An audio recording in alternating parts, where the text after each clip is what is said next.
Come on, you twats. The mid-chapter has just dropped, and with that, there's a lot of changes that have gone on. Not just with our sexy boy Trickster here, but thankfully, all I'll be covering is the changes to Trickster, as that's all anyone cares about anyways, right?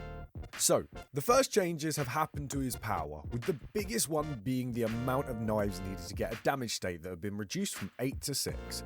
The laceration meter also decays faster, now fully depleting in 15 seconds if you're standing still, and 20 if you're running. If you have no clue about the laceration meter, that's basically how many knives you have stuck in your arse. Putting it in simple terms, you're able to get knives out of your bum quicker. There's also been a reduce in the time it takes for this knife out of bum process to begin. It now takes 10 seconds to start. The amount of knives a survivor loses when hit has also been dropped down to 3 rather than 4, meaning you can whack that Dwight without him losing too many knives, if you know what I mean. On top of all of this, main event now takes 0.5 seconds to activate, and you can hold the ability for 30 seconds rather than 10. But now you need to hit 30 knives into survivors to get main event, which is quite a lot considering that your total carried knives has been reduced to 44 from 60. There's now also this nice little, mildly fucking annoying indicators telling you when you've hit a survivor. His maximum rate of fire without main event has also been changed. It used to be once you threw 8 knives, he was at maximum throwing speed, having a 33% throwing speed bonus, but now that's been reduced to 25%. Basically, he just throws knives slower to compensate for 6 knives being a damage state rather than 8. Bloody Nora, that's quite a lot of changes. Feel free to go back and rewatch, as half of that I can't understand myself, and I wrote it. His add-ons have also been changed. Here are the ones that have been changed and what's happening to them. The add-on Melodious Murder now decreases the knives reload speed at lockers, much like the Huntress add-ons. Iridescent Photo Card now activates when you are 2 or less blades away from getting a damage state. Whenever it does activate, it puts the survivor in the exposed status. What the exposed does is it means you can down them instantly, even if they are full health.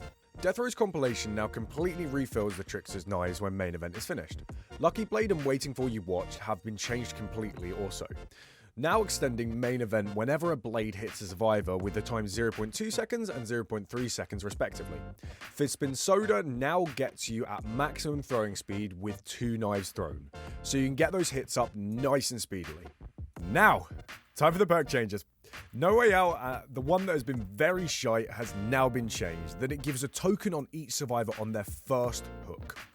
When the exit gates are powered and the survivor tries to open it, it will be blocked based on how many tokens you have had with a base time of 12 seconds, plus 6, 9 or 12 seconds based on the tier of the perk and how many tokens you had. It will also give a notification to the killer at what gate was touched and where. This can give a grand total of 60 seconds of the survivor being locked in the game. Imagine this with Remember Me and Blood Warden. I'm mildly worried. There's also been a change to Hex crowd control. It's pretty simple, it's just that its time now blocks off a window has been increased to 14, 17, 20 seconds based on the perk tier. That was a lot. Hopefully you got all that, but anyways, thank you everyone so much for watching. If you found this interesting, then hit the like button, and if you want to make Trickster happy, hit the sub button. But anyways, stay safe, stay sexy, and everything else in between, my lovely bunch of twats, and I'll see you next time. Mwah! I've got brain damage.